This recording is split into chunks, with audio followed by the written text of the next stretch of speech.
Aqui em 2 Reis, no capítulo 5, nós temos o relato da cura de Naamã. Naamã era um homem muito importante, era um homem distinto, um homem de autoridade. E ele tinha lepra. No verso 1, olha aí. Naamã, chefe do exército do rei Arã da Síria, era um homem muito respeitado e honrado pelo seu senhor, pois por meio dele o Senhor dera vitória à Síria. No entanto, esse valoroso guerreiro contraiu uma terrível doença de pele. Eu não vou ler todo o texto para a gente se ater aqui nas coisas mais importantes. Uma serva de Naamã contou, falou: ó, lá na minha terra, lá no meio do meu povo, tem um profeta e ele cura esse tipo de coisa. E aí Naamã organiza ali toda a caravana e vai se encontrar com Eliseu. Quando ele chega para encontrar com Eliseu, pula lá para o verso 10. Então este mandou um mensageiro lhe dizer. Eliseu manda recado para Naamã. Eliseu não recebe Naamã. Vai lavar-te 7 vezes no Jordão, e a tua carne te será restituída e ficará limpa. No entanto, Naamã, sentindo-se insultado, retirou-se reclamando: eu imaginava que este homem viria me receber pessoalmente, invocaria em pé o nome do Senhor, o seu Deus, moveria a mão sobre as feridas e me curaria dessa enfermidade horrível na minha pele. Naamã ficou ofendido. Naamã era um homem importante, era um homem de autoridade. Ele chega buscando se encontrar com Eliseu, levando presentes para Eliseu. E Eliseu não recebe Naamã, não vai encontrá-lo pessoalmente. Naamã se sente ofendido. Quem aqui se sentiria ofendido no lugar de Naamã? Vamos falar a verdade? Quem aqui? Você está indo ver alguém, você está levando presente para essa pessoa, você quer um favor dessa pessoa, é verdade. Mas você é uma pessoa importante, você é uma pessoa honrada, você é uma pessoa de autoridade, chefe do exército. Além de tudo, ainda é perigosa.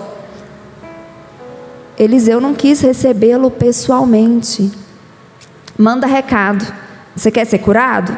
Vai lá no Jordão, mergulha 7 vezes e você vai ser curado. Naamã, acho que o sangue subiu, né? E chefe do exército, ele devia ter um temperamento bem, né? Olha o que aconteceu, olha o que a gente vê relatado no verso 12, olha o que ele continua reclamando, Naamã.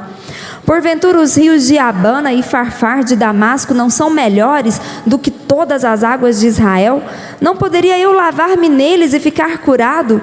E voltando as costas, retirou-se indignado. Contudo, seus servos, aproximando dele, aconselharam: Aba, meu pai e mestre, mesmo que o profeta te houvesse ordenado algo difícil, não o terias realizado? Quanto mais agora que ele simplesmente te orienta: lava-te e serás purificado. Eu quero chamar a sua atenção aqui. Se você está com a caneta na sua Bíblia, circula o verso 11, o verso 12 e o verso 13. No verso 11 a gente vê Naamã externando a expectativa que ele tinha do encontro dele com Eliseu. Quando ele estava lá na casa dele e a serva dele contou que em Israel tinha um profeta que operava vários sinais, que curava várias pessoas, que curava as pessoas de lepra, gerou uma expectativa no coração dele. Eu achava que ele ia vir na minha presença, que ele ia clamar, que ele ia passar a mão sobre as minhas feridas. Eu e você somos iguais.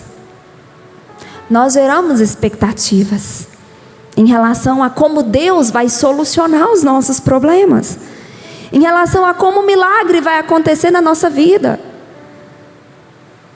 Deus não tem compromisso com as nossas expectativas. Naamã se frustrou. E a atitude de Naamã, muitas vezes nós fazemos igual. Ele se frustrou, ele não teve o que ele esperava, ele não encontrou aquilo que ele esperava. Ele ficou indignado, ele ficou revoltado. E no final do verso 12 diz que ele, voltando as costas, retirou-se indignado. Ao invés de insistir, contrário àquela mulher, lembra daquela mulher sírio-fenícia? Que a Bíblia diz que ela ia gritando atrás de Jesus, clamando para Jesus fazer o milagre. Jesus vira para ela e fala: mas eu vim foi para os filhos de Israel. Vocês lembram dessa passagem? Ele fala: não posso tirar dos filhos para dar para os cachorrinhos. Aquela mulher, ela não se sentiu indignada. Aquela mulher, ela não se sentiu... Não, ela continuou insistindo: Senhor, mas até os cachorrinhos comem das migalhas que caem da mesa dos seus donos. Naamã não insistiu. Naamã se indignou, Naamã frustrou, Naamã estava virando as costas e voltando para casa, do mesmo jeito, com a lepra no corpo dele. Quantas vezes porque nós ficamos frustrados, porque nossas expectativas não são correspondidas, a gente desiste, a gente vira as costas indignado, afrontado: como é que pode me tratar desse jeito? Quanto tempo tem que eu sirvo a Deus? Quanto tempo tem que eu estou orando, jejuando por esse milagre e não acontece? E chuta o balde, né? Como diz, chuta o pau da barraca. E abandona o objetivo, abandona o propósito. Só que Naamã estava cercado por pessoas sábias. E aí está uma lição para a gente aprender. Nós precisamos nos cercar de pessoas que vão dar aquele puxãozinho de orelha, de pessoas que vão virar e falar: mas, meu Senhor, se Ele tivesse falado uma coisa muito difícil para você fazer, se Ele tivesse te desafiado, você não ia fazer? E ia, gente, porque o homem era chefe do exército, desafio era com ele mesmo. Por causa dos conselhos daqueles que estavam ao redor de Naamã, Naamã vai até o Jordão. Ele entra no Jordão e no verso 14, ele desceu ao Jordão, mergulhou 7 vezes conforme a orientação do homem de Deus e ficou completamente curado. Sua pele tornou-se sadia e limpa como a pele de um menino. Não foi um mergulho, não foi 2, não foi 3, foram 7. E aí eu circulei aqui na minha Bíblia esse verbo. Eu não sei como que está na sua, que a gente tem várias versões. Na minha está: a sua pele tornou-se. É um processo. E eu fiquei imaginando: Deus, será que a cada mergulho uma ferida secava? Dava um mergulho, eu imagino isso. Naamã não estava querendo mergulhar naquele rio. Ele achava a água do Jordão meio suja. E eu imagino ele mergulhando e olhando a pele dele. Aí mergulhava o segundo, olhava, parece que está diminuindo, mas não sei não. Deu o terceiro, é um processo. Tem um outro exemplo de uma cura que foi acontecendo por processo, também de leprosos. 10 leprosos que procuraram Jesus. Vai comigo lá em Lucas 17. Lucas 17, verso 11. A caminho de Jerusalém, passou Jesus pela divisa entre Samaria e Galileia. Ao chegar num povoado, 10 leprosos foram em sua direção e ficaram a certa distância. Aos gritos chamaram pelo seu nome: Jesus, mestre, tem piedade de nós. Ao vê-los, ordenou-lhes Jesus: ide e mostrai-vos aos sacerdotes. E aconteceu que, enquanto eles caminhavam, foram purificados. Opa! Se o leproso chegasse diante do sacerdote, se mostrasse para o sacerdote, ele ia falar: o que você veio fazer aqui? Você continua leproso, você continua doente. O ex-leproso, a pessoa que foi curada de lepra, depois da sua cura, se mostrava para o sacerdote, porque o sacerdote examinava e dava lá o atestado de cura. Realmente você está curado, pode voltar a conviver com todo mundo. Os leprosos não viviam dentro das cidades, eles ficavam fora, porque é uma doença altamente contagiosa. Os 10 leprosos, quando Jesus falou, eles não foram curados. Jesus deu uma ordem: vai e apresenta ao sacerdote. E aqui a gente leu que enquanto eles caminhavam, eles foram curados. Naamã mergulhou uma vez, levantou leproso. Mergulhou a segunda, também estava leproso.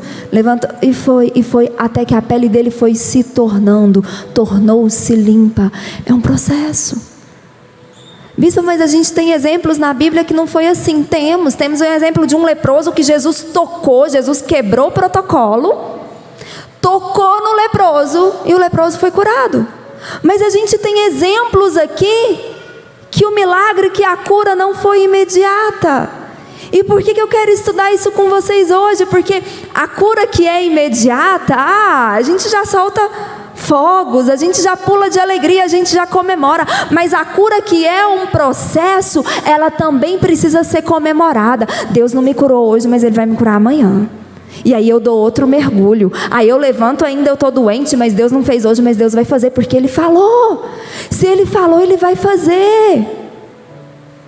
Deus mandou eu ir até o sumo sacerdote, até o sacerdote. Então eu vou, mesmo com lepra, mesmo com ferida, mesmo eu perdendo um membro, porque a lepra ela vai consumindo tudo, você pode perder. Tá doendo, tá difícil, mas Jesus não mandou eu continuar?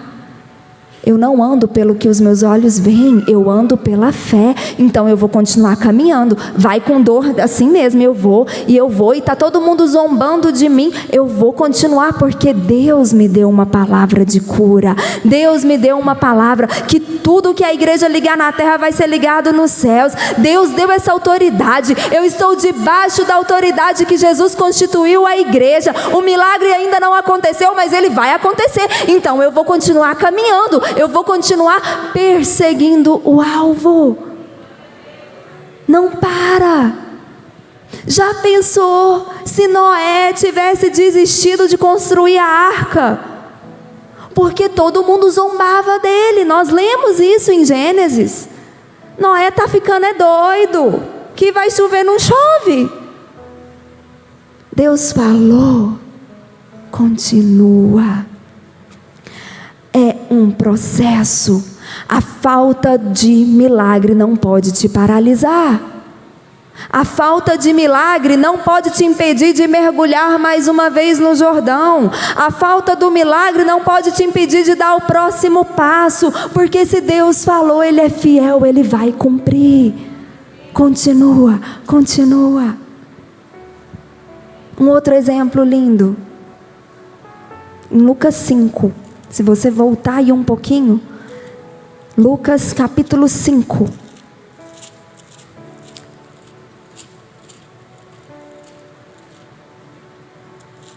Deixa eu ver se eu anotei certo, né, gente? Que às vezes a gente anota errado. Peraí. Lucas 5. É Lucas 5 mesmo. No verso 4.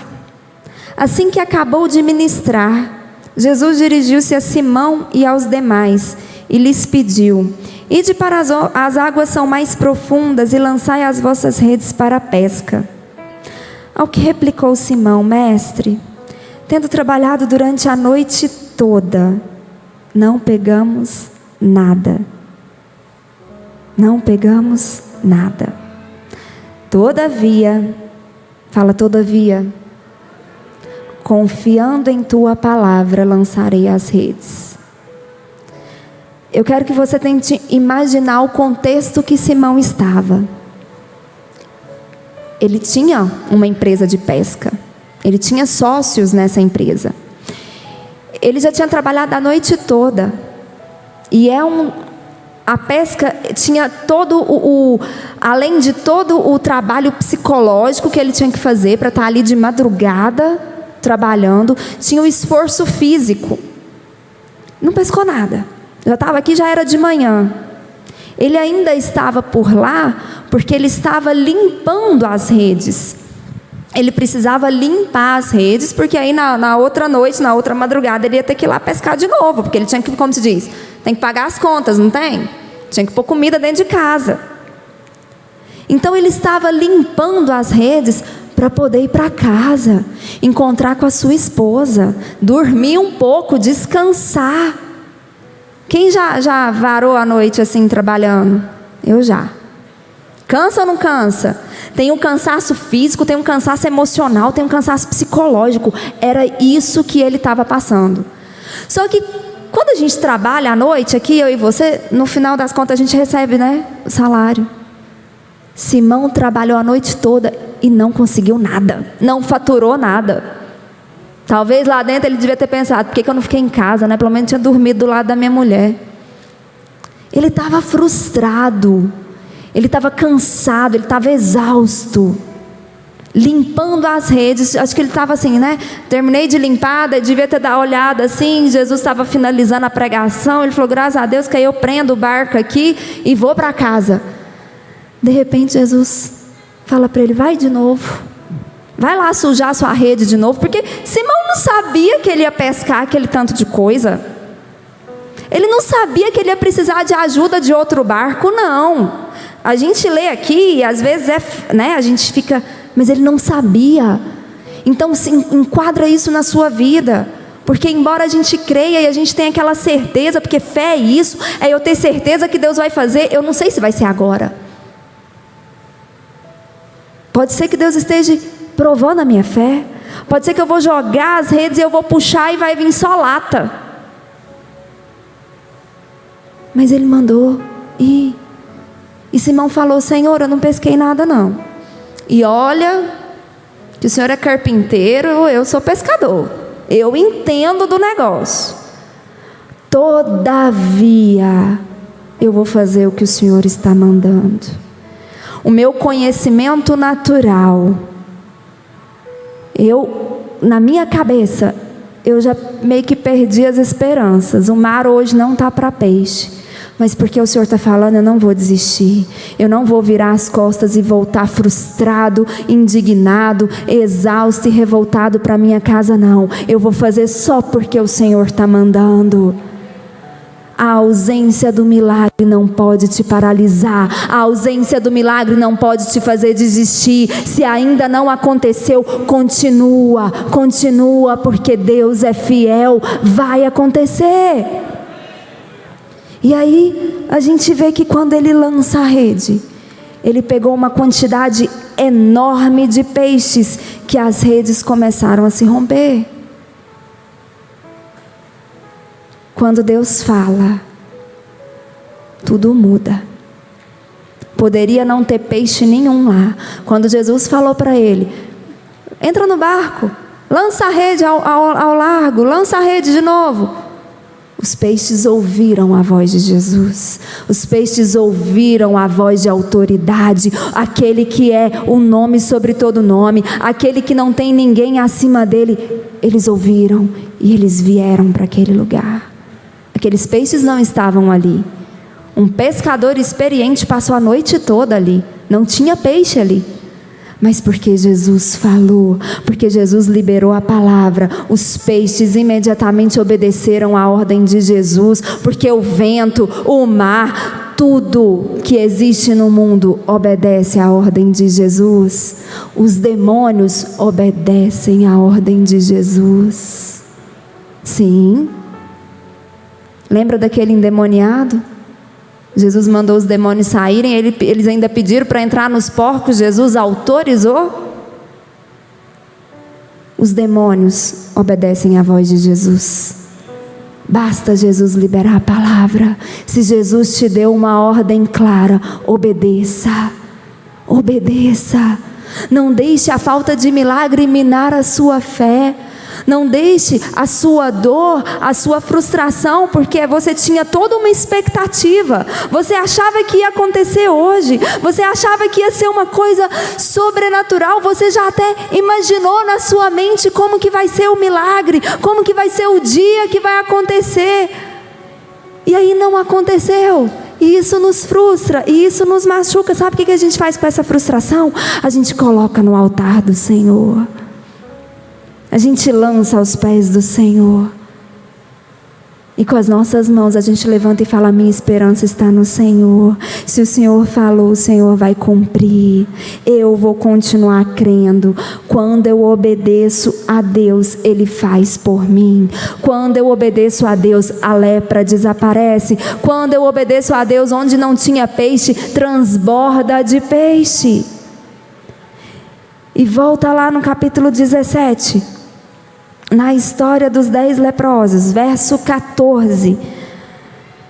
Aconteceu que enquanto eles caminhavam, foram purificados. Um dos 10, observando que fora curado, retornou, louvando a Deus em alta voz, e prostrando-se com o rosto em terra aos pés de Jesus, muito lhe agradeceu. E este era samaritano. Então Jesus questionou: não foram purificados todos os 10? Onde se encontram os outros 9? Não se achou nenhum outro que voltasse para render glória a Deus, a não ser esse estrangeiro? Então Jesus declarou-lhe: levanta-te e vai, a tua fé te salvou. Os leprosos, eles estavam atrás da cura física. E não foi apenas esse um leproso samaritano que foi curado. Nós lemos aqui no verso 14 que todos foram curados.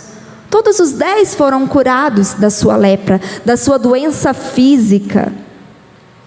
Mas esse que voltou, esse que se prostrou aos pés de Jesus, esse que tinha gratidão no coração por Jesus, que adorou Jesus, além da sua cura física, além da restauração da sua pele, da restauração da sua saúde, esse homem ganhou a vida eterna. Ele foi salvo pela sua fé.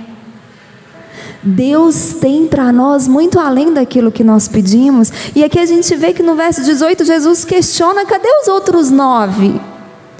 Jesus tem salvação para todos nós. Jesus quer operar infinitamente mais do que pedimos, é para todos que pedem. Mas alguns não experimentam esse infinitamente mais. Jesus pergunta: cadê os outros 9? Só você voltou? Mas a tua fé te salvou. A salvação de Jesus é para todos nós. Sabe esse milagre que você está pedindo aí para Deus? Que você tem às vezes aí, já há anos tem orado, tem jejuado, tem buscado. Deus tem muito mais para fazer na sua vida do que esse milagre. Esse milagre é um detalhe. E algo que a gente não entende, mas a gente aprende na palavra de Deus, é que tem o tempo de Deus. Estuda a forma como Deus trouxe João Batista. O pai e a mãe de João Batista já eram idosos. O pai dele era sacerdote, profeta. Isabel já era idosa. E aí eu te pergunto, você acha quantos anos aquela mulher passou orando, pedindo para Deus um filho? Mas Deus tinha escolhido aquele casal para serem pais de João Batista, para serem pais daquele que iria preparar o caminho para Jesus Cristo, para serem pais do amigo do noivo.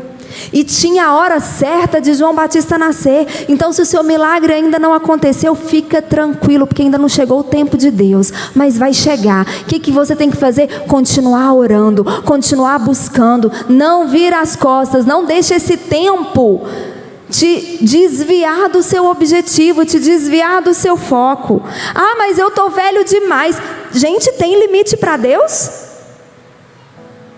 Lembra, a Bíblia está cheia de exemplos de homens e mulheres velhos que viveram o milagre de Deus.